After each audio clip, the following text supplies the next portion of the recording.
Se você está procurando um sistema leve, rápido e perfeito para dar vida nova a computadores mais antigos, o Lubuntu é um sistema operacional baseado no Ubuntu com interface simples e eficiente.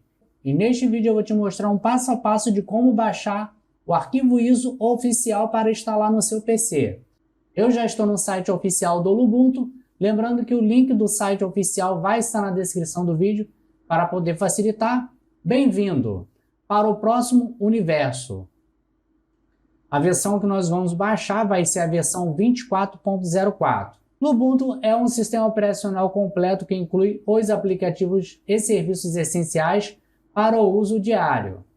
Aplicativos de escritório, leitor de PDF, editor de imagens, reprodutores de músicas e vídeo. Abaixo você tem mais informações sobre o Lubuntu, desenvolvido com uma base sólida do Ubuntu Linux.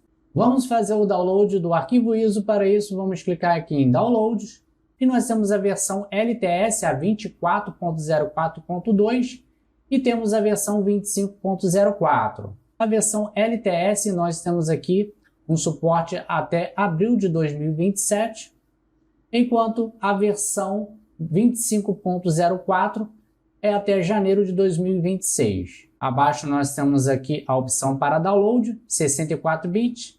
Vamos clicar aqui. Nesta página vamos procurar pelo arquivo ISO.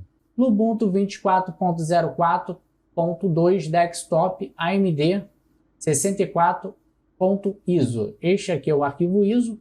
Vamos clicar nele para baixar.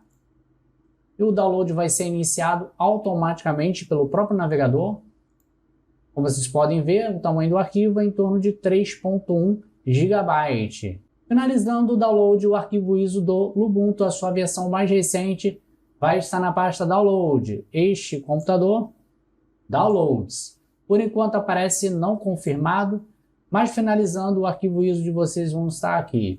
E com o arquivo ISO em mãos do Lubuntu, vocês podem estar criando um pendrive bootável, instalar no seu PC ou testar, iniciando ele no modo live, conhecendo, experimentando sem alterar as configurações do seu computador e curtindo. Vocês podem estar decidindo se deve ou não instalar no seu computador. Uma outra maneira que vocês podem estar conhecendo, experimentando o Lubuntu, sem precisar alterar as configurações do seu computador, sem precisar formatar, na verdade, o seu computador, é utilizando o sistema de virtualização, criando máquinas virtuais utilizando o VMware ou o VirtualBox. Desta maneira vocês têm como criar uma máquina virtual e conhecendo o Lubuntu sem precisar formatar o seu computador.